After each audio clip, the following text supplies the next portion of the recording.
Right, so I've got some books for people who don't know what to read, and these are the ones that I would read. So they're pretty beginner friendly. They cover a wide range of genres, writing styles, because I know a lot of people want to get into reading, but they don't know where to start, and I don't blame them. Because if I'm honest, there's a lot of rubbish books out there.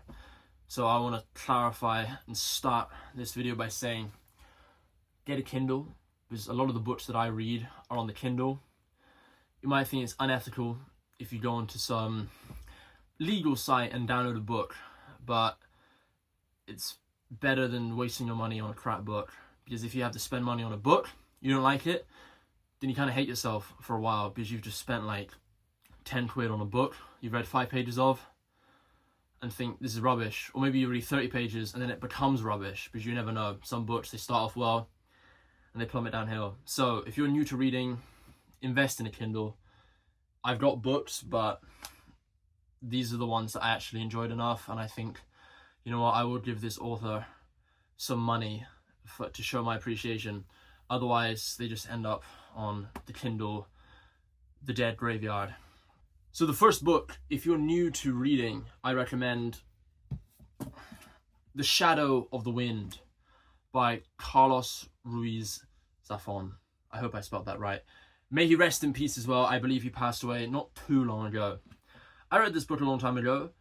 It's really nicely written. So if you are looking for a book with a nice plot, some magical, mystical sensations and environments and all of these nice things, and just good writing in general, nice sentences, if you like words, beautiful sentences, this is a great book to start.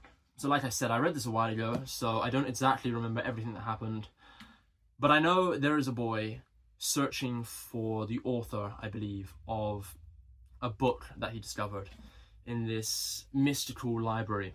And I never forget the image of the opening of this book, where the boy is in this library. I forgot the name. The Cemetery of Forgotten Books. So that's it. That's what it is. I enjoyed this book a lot, so I actually bought a nice hardback copy. As you can see, it's very nicely designed. It even has photographs inside. First book, Shadow of the Wind. Second book, I'm moving more into some classical territory now. You've probably heard of the film. If you haven't heard of the book, you might have even watched the film before you read the book. We have Great Gatsby. I also read this a while ago, and if I'm honest, I didn't enjoy it as much as I expected.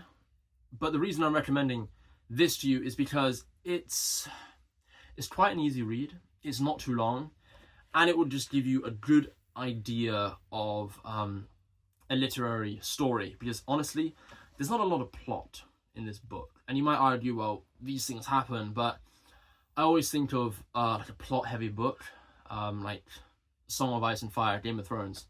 That book is heavily plotted, but The Great Gatsby, not really. No, not really. And it's not even told from the main character's point of view.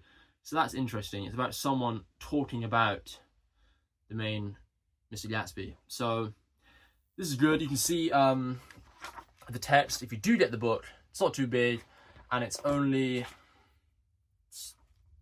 not even 200 pages. So you could probably finish this in a week if you're interested. And with this video, I want to try to steer away from boring books. Because if I'm honest, if you don't read much and you're just trying to get into reading, the last thing you want to read is a boring book, because that will put you off. Because everyone knows what it's like. You go to school, you have to read Pride and Prejudice, and there's nothing wrong with Pride and Prejudice. But if you're starting to just read now, I would not recommend Pride and Prejudice, getting straight into things. Because if I'm honest, it will probably put you off reading for a while. And there's no offense to that book or books written during that time, but it's very dated.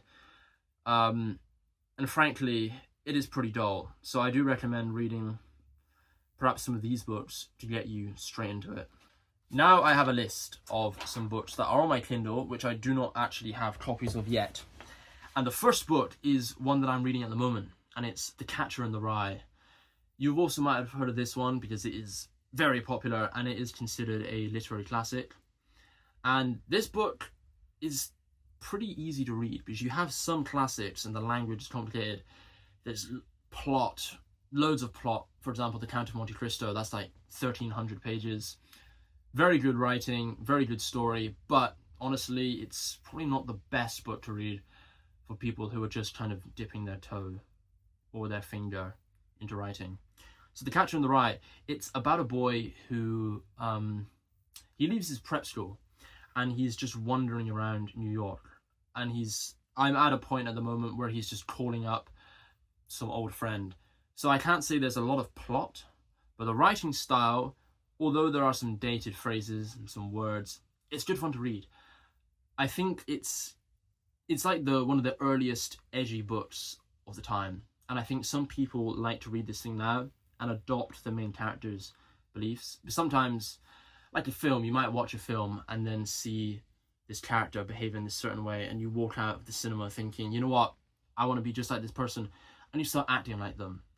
Well, the main character in this book, The Catcher in the Rye, his name is Holden Caulfield, and he's probably not the best person to imitate and be like, even though it does sound quite attractive, you know, just drifting around in life, talking to people. I haven't reached the end of the book, but I'm sure that it's not as pleasant as that idea seems to be. Because I know now more than ever, people do kind of want to drift away from societal expectations, because there's a lot going on in society. People expect you to do these other things, and these aren't new ideas. I mean, I'm regurgitating them from the past. Everyone's had these thoughts before, but I think now more than ever, people are trying to escape set regimes, and this book is pretty good. I mean, Holden is only 16 or 17, so I'm a little bit older than that, but it's still nice to read this type of story. So once I finish with university, I will probably just wander around New York as well and just get money off the streets, something like that. Next book, I have The Stranger. Here it is. I do have it. So it's different translations have different names. So this one is called The Outsider. It's by Albert Camus. I believe that's how it's pronounced. Really short, right? Really short. I mean, we're talking about just over 100 pages. And the writing style is so simple, right? And this book, it also packs a little bit of a philosophical punch. I reread this quite recently. I know that the lens of philosophy that it's written from is absurdism, which is that life is pretty much meaningless. So the actions that we have are meaningless. And if you're not a fan of really complex words or complex sentences, but a nice simple plot and a story with a deep idea, then this is brilliant. I mean, the opening line, I'm spoiling it from you, is just, "Mother died today." Or maybe yesterday, I don't know. It doesn't get much simpler than that. So books aren't always about simplicity, but I do recommend that if you want to start reading some literary classics that pack quite a lot of punch, say compared to The Great Gatsby, I would probably start off with Albert Camus, The Outsider. I know I certainly enjoyed it. I also like to write, and I think imitating this very simplistic style is pretty good. And that brings me on to the next contemporary author, who is Murakami. And I do not have any of his books, actually, even though I think he's probably one of my favorite authors. And the book I will recommend to you is Norwegian Wood. That was the first Murakami book I ever read, and I think I finished it in like 2 days. I just could not stop reading it. One reason that is, I noticed this with a lot of books, you will mainly enjoy things that you have kind of thought about or have resonated with in the past. So for example, with Murakami, he talks a lot about like mystical relationships, and I've always been interested in that type of thing. So when I read an author putting what I think into words, I was just hooked. But for example, I've also read a lot of Kafka before, but I think our worldviews, they don't align exactly, and the ideas he has written about, I've never really thought about before. So when I read Kafka, for example, it didn't exactly line up with what I think about. So his work, while it's really well written and it's clever, and I think it's slightly ahead of its time, it didn't resonate with me as much as Murakami, Norwegian Wood. So it starts off with a guy, he hears the Beatles song Norwegian Wood, and what you're actually reading takes place in the past. Him caught in some strange relationship between two women, and it's all very mystical. It's very Murakami. I don't think there's a well in this book, but if you read Murakami books, be prepared for some kind of well, jazz, cats, elusive women. It's all in there. So Murakami's Norwegian Wood, I think, is an excellent place to start. And his book, I don't know how to explain its philosophy, but I think it's one that I've adopted most. And it's not to do with the women, because I know some people, they condemn Murakami for his portrayal of women. Yeah, but I more adopt his philosophy of just viewing life, you know, and the small niceties in the day-to-day. That's what I like about Murakami, and I've read a lot of his books. But to start off with, I will recommend to you Norwegian Wood, because it's what I started with, and I loved it. So, next up, we have classic writer. You can probably see I've got a lot of his books back here, but it is Stephen King. And one of the go-to books I would read with Stephen King is either Misery, which is a very good film, or Carrie, which was his first novel, I believe. I would start with either one of those two, because he has good plot and the writing is fun to read. There's not much of a philosophical punch, so if you want to go into something more literary, then maybe steer clear from Stephen King. But unless you want to wear that pretentious hat, then maybe read a little bit of Stephen King, then read the classics, and then you can say, well, I read a bit of everything, and I still prefer the literary works. But pretentiousness, I don't even know if that's a word.